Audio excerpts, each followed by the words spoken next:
Patreon Q&A number 33. I want to thank all 69 of my incredible, amazing, generous, attractive patrons. Guys, you know I love you so much, and the fact that you have been supporting me the way that you have all this time, especially through these dark times and rough patches that I'm going through right now, means more to me than you will ever know. I gotta keep hammering it home. I gotta keep letting you know because it's true. So thank you so much, guys, and I hope this Q&A is something I can give back to you for all that you have given to me. And as for everyone else listening, there's going to be some spoilers in these questions and answers, so tread carefully after this one. My granny asks, please give me great-grandchildren. Your grandfather isn't as entertaining as he used to be. Also, do you think the Mad Cyborg will be God-level threat, and how do you think it will be defeated? It would be tragic if Genos yet again fails only for Cape Baldy to one-punch it. XOXOXOXO. Thank you for your continued patronage, Granny. You know I love you so much. So this is an interesting question. I'm really unsure myself. So I assume that when the Mad Cyborg does actually show up, it's going to be towards the end of the series, if not like one of the final chapters of the series. Could be before that, but you know, we'll see. So by that time, I'm assuming like above dragon is going to be like the norm for powerful enemies and monsters and characters in general. Like dragons and high dragons aren't really going to cut it for like, you know, arc-ending battles or just bosses in general. So I'm just assuming that he has to be at the minimum of like above dragon level, considering the point of the story that he will be a threat in. So it means at that point, Genos is likely going to be comparable in power to him, or at least he has to be. I mean, he's already pretty powerful right now, and we're not really that far into the story. So I'm assuming that he'll be able to fight the Mad Cyborg, who in theory could be above dragon at this point. I don't think he's going to be God. I don't think we're going to see too many God-level threats in the series. Just taking a guess here. I mean, at least that's the way it seems at this point. I wouldn't be surprised if we like only see one disaster level god in the entire series, and that being like the entity god that gave Homeless Emperor his powers.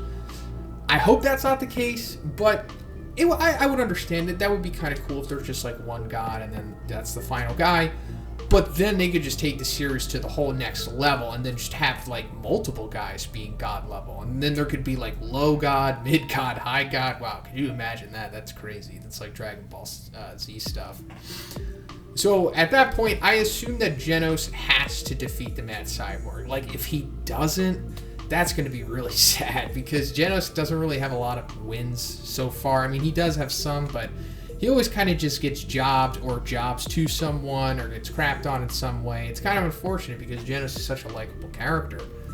So I hope he gets his big win against the Mad Cyborg. But that is all, of course, if the Mad Cyborg is actually somebody that's not Genos. Because, you know, one of my theories, and I'm not saying this is like 100% true, it's just a theory that I have. I think that Genos very well could be the Mad Cyborg. And I know some people might say, well, you know, they say that there was a report that the Mad Cyborg existed by the Hero Association. That's true. It does. It did happen, but there's still no proof that it's not Genos. And there's no mention of there being like a distinction between the Mad Cyborg and Genos. There's no evidence or like any dialogue saying that they even know what the Mad Cyborg looks like, because I'm pretty sure this is brought up and Genos doesn't know what the Mad Cyborg looks like because they never say that they do, and like Saitama's like, I would have defeated him by now, and all of this stuff. So I think things are just leading towards like there's a big mystery between the Mad Cyborg and Genos, and I think there's a chance that he could be him, or maybe the Mad Cyborg is something that Dr. Kuseno made. But I'm getting off topic here. But yeah, I do think he'll be around above dragon level, not necessarily God. I think Genos will be comparable in power, and he will be able to defeat him. Maybe giving his own life to defeat him. Austin J asks, hi Zhoniin, I hope all or most is well. Appreciate the content you continue to provide. I've gotten around to watching and then reading My Hero Academia and have really enjoyed it. So thank you for piquing my curiosity. I wanted to ask you about a hypothetical fight between Zombie Man and Hidan from Naruto. I would probably give Zombie Man the edge due to his seemingly overpowered regeneration from his latest appearance, but we don't really know the limits of Hidan's immortality from his storyline. What are your thoughts? Hey, thank you for your continued patronage, Austin. It's nice to see you back on the Q&A video, my friend. Yeah, I appreciate you checking out my hero. I'm glad that you liked it. I hope that you're going to continue to follow it as the chapters go on. I do the reviews every single week for the chapters. I'm really getting into it. The arc right now is fantastic. So that's cool, man. I'm glad that you liked it. As for Zombie Man versus Hidan, I'm thinking Zombie Man takes this one.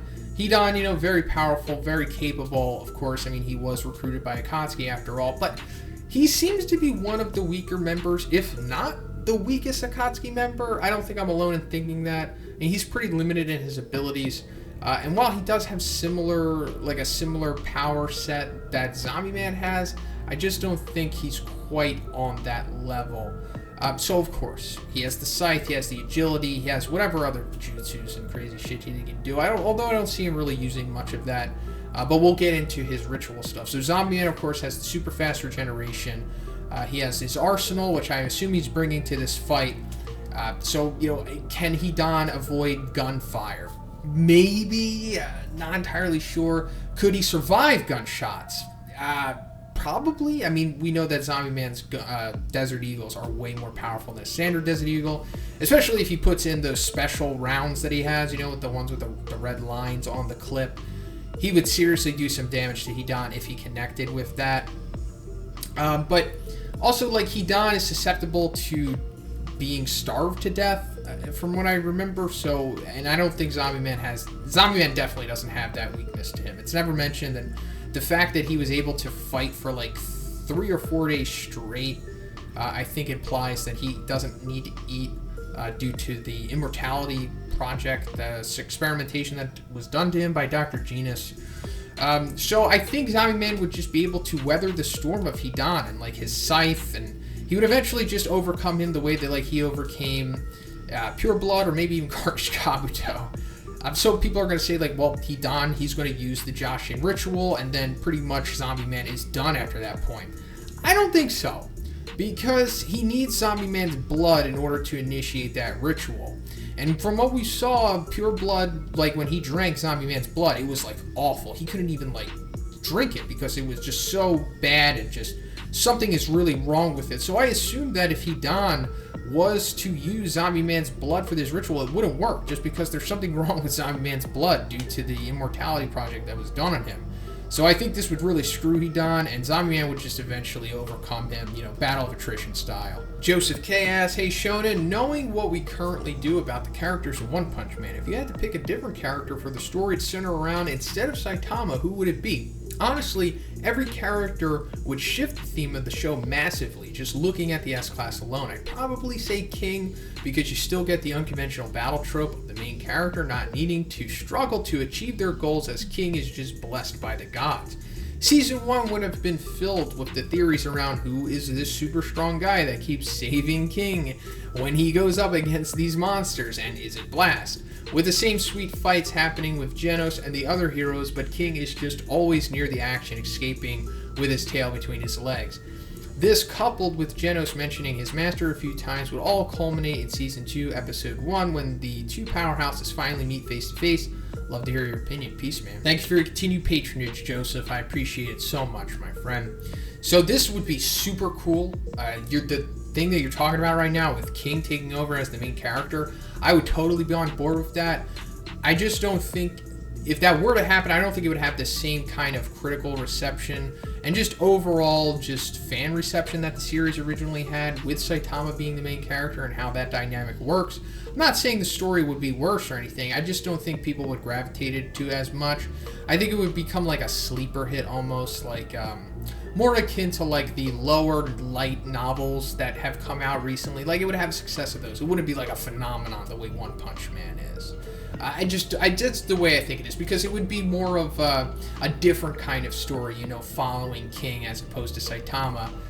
So it kind of strikes me as light novel-ish in that way.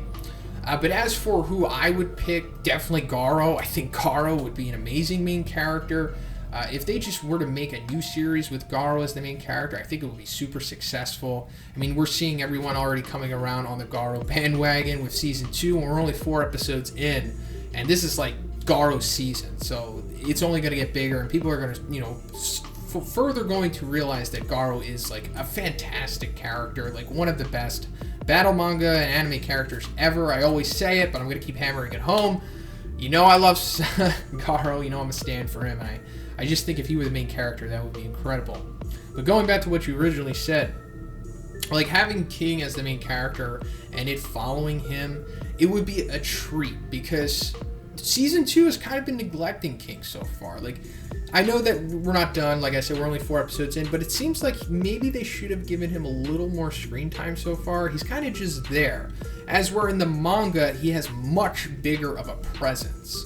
At least that's the way that's the way I've seen it so far. It could be wrong, but it just seems like they're skipping over King. And I get it, you know, they have to cram so much content into these 12 episodes, so not every character is going to get an adequate amount of screen time, but you know, if anyone it should be King for sure, who should be getting a majority of the screen time with all the main characters. What I'm saying is, but I would really like to see that. Like maybe write up some OC if you were you know, interested in doing that. Like King OC, where he's the main character, or you can just, you know, alter the story. You know, some other of the people on Patreon here are planning on doing stuff like that, and I encourage you guys to do it. You know, not everybody's interested in it, but I see that you guys are so like filled with creativity and ideas, and I just think it's the best to just get it out of you. Just get it out on some kind of medium anyway. It doesn't matter if it's going to be successful or not. Just get it out. It just, you know, it's cathartic in that way. Joshua M asks, hey Zhoniin, good to be back. My first question today is the entire S-Class versus Thanos from the MCU. To make this fight a bit more interesting, let's give him the power and space stones to give their tiers like Darkshine, Tatsumaki, and a Blast a bit of a challenge. How does each member fare against Thanos, and would his overall disaster level be with the power and space stone? Second item today is an original creation for you, an A-class Esper named High Bonus, a shut-in who wanted to utilize his natural Esper talent to make money off of. He uses his psychic powers to control constructs of technology, computer parts, iPhones, hard drives, etc., and form homunculi out of them. He controls them via an old Atari-S controller. He's on the same level of power as Melonod, a previous creation of mine, and the two have an intense rivalry on who will become an S-Class before the other. My final question today is an expansion of a question I sent a while back. If I were to create a YouTube channel for my various creations, how do you think I should go about it? OCs are kind of always looked down upon, and I'm not sure what format I should take. Also, do you think people would watch? Hugs and kisses, Josh. Hey, thanks for coming back, Josh. I know you got your own stuff going on right now, but the fact that you decided to still support me and come back, it means so much, man. I just appreciate it so much. Thank you. So Thanos with the Power Stone and the Space Stones versus all of the S-Class, man, this would be pretty tough, because the Power Stone, man, I guess he becomes stronger than even Darkshine at that point. It's difficult to gauge right now, but I'm saying he's got to be like so freaking strong, like Orochi strength. I don't, maybe coming close to Saitama's strength, honestly. And then the Space Stone, which pretty much allows him to teleport anywhere and gives him some kind of like telekinetic power. You know, like the space manipulation that he could do with it, like what we've seen him do before. Oh man, well, what's his disaster level? Man, he's approaching God at that point. I mean, we saw that he was able to like pull apart the moon that was on Titan in an Infinity War and throw it down on everyone. One of the best scenes in the movie. That's like insane. I mean, that's got to be pushing God, because I assume that if he really wanted to, maybe he could do that to like Earth. Maybe not destroy it completely, but definitely enough to be a threat to humanity. So, man, he might be God at that point, above Dragon for sure. So all of the S-Class heroes working together to take him down. I think they could get the job done. I mean, we've got 17, 18 super powerful characters all going after him.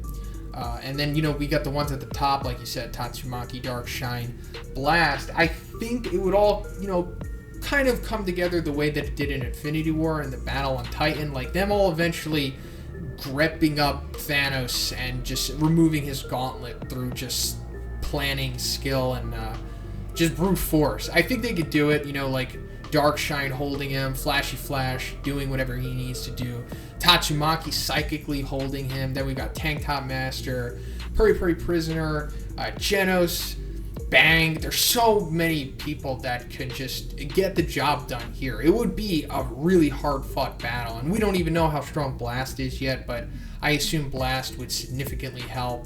But man, I would love to see this, but he's just so powerful at that point. But I do think the S-Class could get it done for sure. And as for your high bonus OC, I like this one too, and I do remember your Mellow Knot character, and I remember your My Hero character as well. It seems like you have all these great ideas, and like, just get them out, man. Like, don't even think about making the channel, just do it. And that's my suggestion for everyone else listening. If you're like curious or just wanting to make like a YouTube channel and you have all these ideas in your head, don't procrastinate about it. Don't think like, oh, if I get this, I'm gonna do it then. Just do it. Like, force yourself to jump into the deep end and just get it out there. Trust me, you will thank yourself later. This is what I did. I was thinking for like years to making a YouTube channel and how I wanted to do it, and I just kept procrastinating and never got around to doing it because I was worried that I wasn't going to be good enough. I worried I didn't have enough stuff. I worried that I wasn't in the right position in my life to do those things. But then one day I was just like, screw it, and I jumped in and I got to where I am now. So do it, my friend Josh. Just get in there and make the channel and just, do it as much as you can. Practice makes perfect. Your first video is probably not going to be good, and I'm not insulting you. Unless you're some kind of prodigy, your video is likely not going to be good at first. But that doesn't mean people won't watch. You might get like a few viewers on your first video, but if you're like really trying to get into this just for people watching, you got to make good content first, because that's the only way that you're going to get around. Making clickbait and stuff like that will only take you so far. If you really want people to watch your stuff and cultivate an audience, you gotta make good content, because watch time equals your video being recommended more, and engagement as well. There's nothing really special to the algorithm like people try to tell you, like, oh, well, it's changed, now you gotta do this and that. No, just make good content and people will see your video. Also, you gotta make it so that it's not demonetized. But other than that, just make good content, and don't worry about if people are going to see it or not, because that time will come. If you are trying to start just for fun, just for like a fun little hobby side project YouTube channel, just start doing it, man. I also don't think OC is looked down upon. I've seen plenty of like successful OC channels on YouTube. Now, granted, a lot of them were Dragon Ball, and that's an extremely easy community to break into, simply because there are so many active fans and supporters on YouTube in the Dragon Ball community. And Dragon Ball fans in general, they're not really too concerned about quality of things. Not insulting you guys, not even taking a jab at the big Dragon Ball YouTubers, but if you look at what I'm talking about, you get it. At least I hope you understand what I'm trying to say here. So, there's not a lot of OC for One Punch Man, not a lot of OC for My Hero that I know of, so go for it, man. People will get into it. If you make an intriguing story and a well-made video, people will watch it and they will enjoy it. So just go for it, my friend. Practice makes perfect. And it's not a race. It's not a race. Don't think like, oh, I'm gonna get this much, or I'm gonna get here in like a week. It's not. It's a marathon. It's a journey, and whenever you get to where you want to be is however long it takes. Legandaryus asks, hey Zhoniin, what are you gonna do at 100 patrons, and do you think one might make Double D Genos a real thing, because it would be viable to make home stronger? The last question this week is about the newer One Punch Man webcomic chapters, and that Flashy Flash might have a similar fight against Saitama like Tatsumaki did that reveals his backstory and might even give some insight into the ninja village. I would find it funny if it was similar to Naruto and their villages in that series. And do you think they will try to do the Super Fight Tournament arc in one episode? Thank you for your continued patronage, Legandaryus. You're my boy. I don't know what you're talking about here with Double D Genos. I'm sorry. I kept thinking about this. I Googled. I just don't know what you're talking about here. Are you talking about female Genos who has double Ds? That would be cool. I don't know if it would make him stronger. Another D, maybe Daedric Genos. If you're talking about that, it is real. Or at least that's what I call him, Daedric Genos, because the armor that he currently has looks like Daedric armor from Skyrim. Not sure what you're talking about here, but please let me know in the next question, and I will be sure to answer it the best as I can. So as for Flashy Flash versus Saitama backstory, dude, this is a great idea. I didn't even think about that. I was curious, like, where the hell is this fight going? Like, why is this being so prolonged, and why was Saitama not able to hit Flash or touch Flashy Flash initially at the end of Chapter 112? So that leads us to believe that this is going to be, extended. There's going to be some significance to this encounter between Flashy Flash and Saitama. So what is it? I wasn't sure. I just thought it was like a way to show that Flashy Flash was stronger, and also have another S-Class hero acknowledge that Saitama is the one above all. But now that you're saying this, there might be more to it. We might actually get Flashy Flash's backstory in this. It would be pretty cool because, why not? We do have some of his backstory, but Flashy Flash definitely has one of the more interesting and well-developed backstories of all of the S-Class heroes. I mean, there's like lore to him. Like, not all of the S-Class heroes have straight-up lore to their stuff. And the fact that he's also connected to 3 other characters makes him pretty damn significant too. So please bring on the backstory. I would love it. I know a whole bunch of other of you guys out there would love Flashy Flash's backstory. Shout out to my thumbnail artist Kira, if she is listening. I know you're gonna love that, or maybe you won't, I don't know, but I would really like to see that. And it could very well be similar to Naruto and their villages, but this is going to be way more macabre, way more serious and dark than what Naruto was, because Flashy Flash comes from, the crazy cutthroat village where he straight up murdered his whole entire class. So maybe they'll reveal why he did that here. That would be pretty cool. Also, why he left Sonic alive. Maybe he's like Sonic, maybe he's related to Sonic, remains to be seen. But as for the Super Fight Tournament arc in 1 episode, so last year, I remember Murata on his stream was talking about this, and from what I remember, he said that they're going to squeeze the entire Super Fight Tournament into 2 episodes.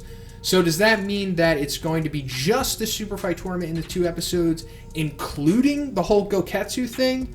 Or is just the tournament itself going to be 2 episodes, and then Goketsu is going to be a separate episode?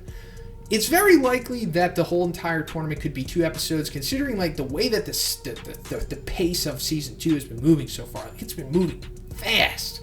Like, if you're not paying attention, you're really going to miss some vital information, some serious exposition that you should have known at this point in the story. That's why I just try to be so thorough with my reviews of the episodes. Like, they come out, really long, but I'm just really trying to touch on every single bit of info in case anybody else missed out on them.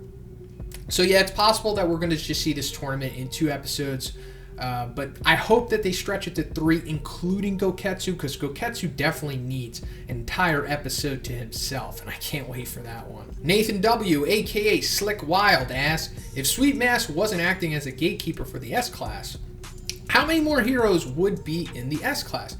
Any guesses as to which ones? I think at least one of Atomic Samurai's pupils would be in. What about the A-Class heroes just below the Disciples? Would they move up to the top of the A-Class or actually get into S-Class? This is assuming they get at least incremental power-ups. Thank you for your continued patronage, Nathan. I appreciate you so much, my friend. So, the only one from the A-Class who I remotely seeing having a chance of going to the S-Class, at least right now, is definitely E-Iron. He has a pretty damn impressive feat of power in Chapter 104, I think it is. Yeah, when he's like dodging the bullets from Narinki's private squad, and then he cuts them all up. And also the fact that he can just close his eyes and then deflect all of Devil Longhair's hairs and whatnot. Pretty impressive. Like, E-Iron is no joke. For sure, the most powerful A-Class hero besides a My Mask. But then outside of that, it kind of gets sparse. Okamatachi, Bushi Drill, they're pretty capable, of course, but not quite on the level of E-Iron. I mean, you could clearly see that because when Atomic Samurai's not around, E-Iron is kind of like the interim boss or the interim leader of the group, and it is for good reason. So, the other A-Class heroes who could maybe be S-Class, like I said, it's really sparse. Maybe One-Shotter, maybe. But then if we're going back to like the incremental power-ups you're talking about, so if these characters were to get power-ups, I think in the future they could be S-Class possibly. But if not S-Class, definitely high A-Class, like top 5 A-Class. So like Feather, pretty powerful. If he got a power-up, he would be top of the A-Class in my opinion. Then we got a One-Shotter, like I said. If One-Shotter can do something to make him more effective, he has all of the potential to be an S-Class hero. I really think. He's one of the more impressive A-Class heroes we have seen so far. It just doesn't seem like he has anything else going for him besides the weapon, so that's kind of holding him back. But if he can get on like the level of Child Emperor with like his arsenal, then he would totally be an S-Class hero. Twin Tail, the Harley Quinn chick, she seems pretty capable. She could be high A-Class. Death Gatling, same goes for him. He could be high A-Class too. I mean, he already is number 8, but he could be even higher if he can somehow just get more effective with his combat abilities. Because we saw that, like, after Garo deflected his bullets, he was pretty much done after that. And I assume that most demons, like mid to high demons, could replicate that kind of feat. Not exactly with all the gusto and skill that Garo had, but, you know, totally render somebody like Death Gatling useless. And that's what's really separating the A-Class from the S-Class here. Like, in order to be the S-Class, you need to be capable of one-on-oneing a demon. You don't have to beat it, but, you know, you have to be able to fight at least one demon one-on-one. At least that's what is implied for the stipulations of an S-Class hero, because, you know, I always go back to the comparative scale from the disaster level bonus chapter, where it compares one S-Class hero to one demon, and 10 A-Class heroes to one demon. So, you know, you need to be really damn powerful as an A-Class to even remotely become an S-Class hero. Then outside of that, I think later on in the story, Fubuki, she will be A-Class. I'm sorry, S-Class. She is already A-Class, but at least currently in the story. But I think that she will be S-Class towards, you know, the latter part of the series as well. But other than that, it's not really looking too good for any of these guys, unless they get some power-ups after this arc. You know, like the A-Class heroes that are with the support team, like Green, Crescent Eyebrow, Feathers, Narcisstoic, Shadow Ring.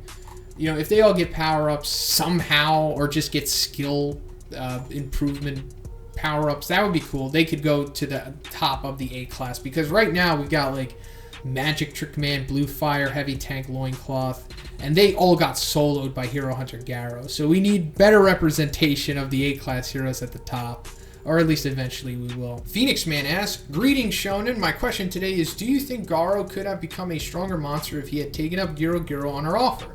Since Garo couldn't truly let go of his humanity completely, his monster form was only like a shell around him. So perhaps if he had let Giro turn him into a true monster, he could have been significantly stronger. What do you think?" Thank you for your continued patronage, Phoenix Man. I appreciate it so much, my winged friend. So I don't think Garo would become stronger if he had taken up Giro on her offer. Just my opinion, of course, but we kind of do see what Garo would look like without his humanity, or his humanity completely gone. And it's at the very end of his fight with Saitama when he starts transforming into like that hulking monster form. He's pretty much full-blown monster at that point. Yes, he does have the casing around him, but that's never really explained as to what is exactly going on there. Yes, we know that he hasn't completely lost all of his humanity, but still, we need a better explanation as to what is exactly going on with Garo at this point, because this whole transformation thing is unique to him. Like, no other character has experienced something like this. The only other examples close to this is like Hellfire and Gale and other characters like that transforming in and out of their monster forms. But it's still nothing like what Garo is going through.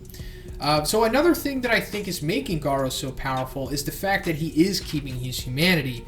It's like allowing him to maintain the skill and the wit that he has. Like, when the monsters do transform, they become like psychotic, and that kind of hinders them, in my opinion at least. I mean, like Goketsu, he seemed to be more or less retained all of his skill that he was as a human, but I think if Garo were to do this, he would become less effective. I mean, it could be debated either way, but at the very end of their fight with Garo and Saitama's like, "You've become weaker at this point, don't you see?" And it's not because he became physically weaker. It's like because he just lost his skill. He lost what made him so dangerous. Just becoming like this full-blown monster that's unable to speak and make complete sentences and whatnot. I don't know. It just seems like you just become less and less cognizant as you become stronger. Like Orochi, it's really debatable how aware he is. I mean, he's not stupid or anything like that. He's intelligent, but I don't know. I have a feeling that like the whole dying and coming back and going further into monsterification kind of hinders you to a point. That's just the way that I see it. But it could be either way, debated. I think we're gonna have to further see what's going on once Girogiru gives more exposition on exactly what went into making Orochi, which I think we will get. I think that could better answer the question of if Garo would become more powerful if he had gone through the whole training that Girogiru implied to put him through. Raul M asks, yo, what's up, Big Z? I missed the last 2 Q&As because I've been busy at work, but now I'm back and have 2 questions. First one is, do you think we'll see all of Saitama's students/followers, meaning Glasses, Suiryu, and Genos, fight a monster? My second question is, what if Genos and Drive Knight fight Orochi together and Drive Knight decides that they have to fuse in order to become powerful enough to win and become Demon Knight, or whatever you want to call it? Thank you for your team patronage, Raul. I'm happy to see you back on the Q&A, my man, and I'm glad to see that you've been busy at work. I hope all your grinding has been working out for you. So I do think that we will see all of the students fight a monster. I don't know if we're all going to see them together. If we do, it's going to be like hopefully in the Neo Heroes arc, if not maybe after that, but the Neo Heroes arc would seem like the best place for them to all come together if they are going to. But then again, we have to also remember that Glasses and Suiryu aren't in the webcomic, so I hope that one decides to bring them to the webcomic, because things are looking good like he might do that, because in chapter 111, one of the newest chapters of the webcomic, we just saw that one brought Sourface into the webcomic, and he was originally just a manga exclusive character. So it's looking bright that we might get Suiryu and Glasses in the webcomic, and we might see Glasses become further stronger. That's another thing. Glasses, so many questions to him. We haven't seen him in a while. We haven't seen him since volume 16, I think, which was last year. So yeah, I'm really curious as to what's going on with Glasses. But yeah, the original question, I do think we will all see them fight a monster, but unsure if they will all do it together. So for your second question, Drive Knight and Genos fusing to fight Orochi. This would be awesome. I would love to see Drive Knight fuse with Genos. It's totally possible too, because Drive Knight can just deconstruct himself. You know how we saw in chapter 66 or somewhere, I forget, 69 or something, 66, when he like breaks himself down and we see all of the different forms that he could do. I'm sure he could do that like around Genos if they're compatible somewhat. However, the power boost that they would gain from this I don't think is enough to take down Orochi. For sure, they would be crazy powerful. They're probably pushing High Dragon at that point, if Drive Knight isn't already a High Dragon. But I still don't think that's enough to take down Orochi. You're going to need like the Demon Knight fusion and like 3 other S-Class heroes to even begin to take down Orochi, in my opinion. They would certainly give him a pretty damn tough fight. I mean, considering the firepower that they have, like one arm, they could have like Drive Knight's crazy silver lightsaber beam that he has. And then on the other hand, you could have Genos' incineration cannon and spiral incineration cannon. It would be so dope to think about, but still, even at that point, I don't think they'd be strong enough for Orochi. Wolfpup asks, Anyang Masuitio Shonen Kamutsa Ka? The wolf is here. So my first question is, what would happen if Trump ate a monster cell? How will he look like, and what would his disaster level be? If he and Girogiru were to face off an election to be the next leader of the Monster Association, do you think he could win, or will the monsters vote for Girogiru? Or will Girogiru just kill him with her gravity times 300, turning him into a fruit orange, and putting him inside of her favorite monster blender, thus drinking him? My second question, let's say Meteoric Burst, Golden S, Saitama, and Awakened Garo were to challenge the strongest man on Earth, King, and they were inside a Mortal Kombat game, 1 versus 4.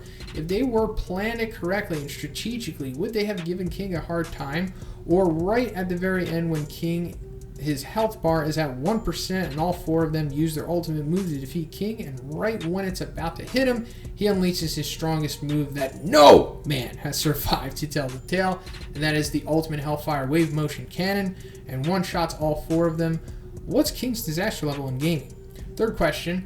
Prime Bang, Super Alley Darkshine, Metal Bat, Monster Goketsu, Golden S, Suivryu, Pre-Woke Garo, Genos Pig God, and Prime All Might in a friendly arm wrestling match. Who wins? First, second, third place, and why?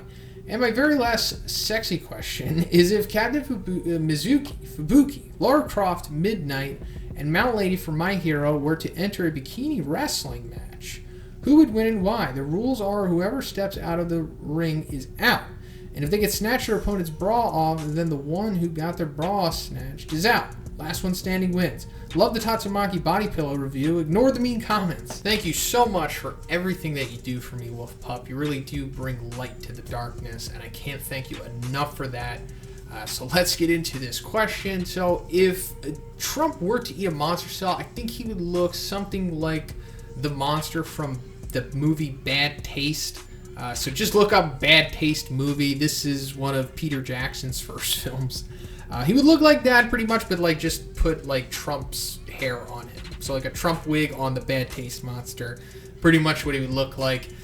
If Giro and him were to face off in an election, I do think Trump would win, especially in his monsterized form. You know, his rhetoric, his charisma, all of that is just leagues above Giro. I mean, he won the presidential election in such a crazy social climate, then I don't think it would be too difficult for him to convince a whole bunch of, crazy monsters to get on his side. Now, of course, Giro could turn him into Fruit Orange, just like you said, but, maybe the monsters would stop Giro from doing that because they just love Trump so much. And as for his disaster level, well, just based off of his physicality, he would be like a wolf or a tiger, probably a wolf. But in the grand scale, totally disaster level god, because he has the access to all those nukes and the armies and whatnot, so we can't forget about that. So Meteoric Burst, Golden S, Saitama, Awakened Garo in MK11, I'm assuming. If you haven't played that yet, pretty great game. I only dabbled with it. It seems pretty fun. I'm not too big into Mortal Kombat, but every time they come around, it's like fun to dabble in them for a little bit. So even at this point, I still don't think they would be enough to take down King. Even at his 1% and all of them using the ultimate to defeat him, I still think he would overcome, especially if he's using the Hellfire Wave Motion Cannon. In my opinion, I think King is implied to be probably the greatest gamer in the world. Like, King, the strongest man on Earth.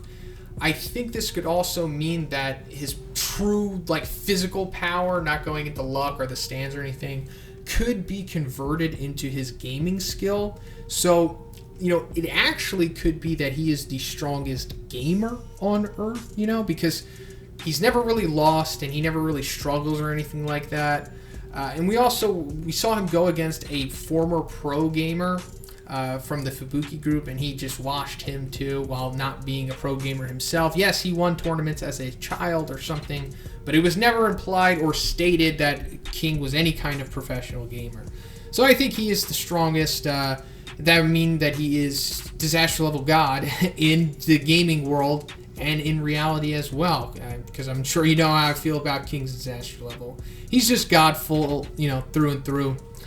So Prime Bang, Darkshine, Metal Bat, Goketsu, Golden S, Suivryu, Pre-Woke Garo, Genos Pig God, Prime All Might, friendly arm wrestling match.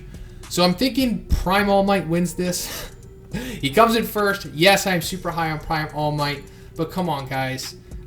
Just face the facts here. He is ridiculously powerful. Definitely stronger than all of these characters mentioned, in my opinion.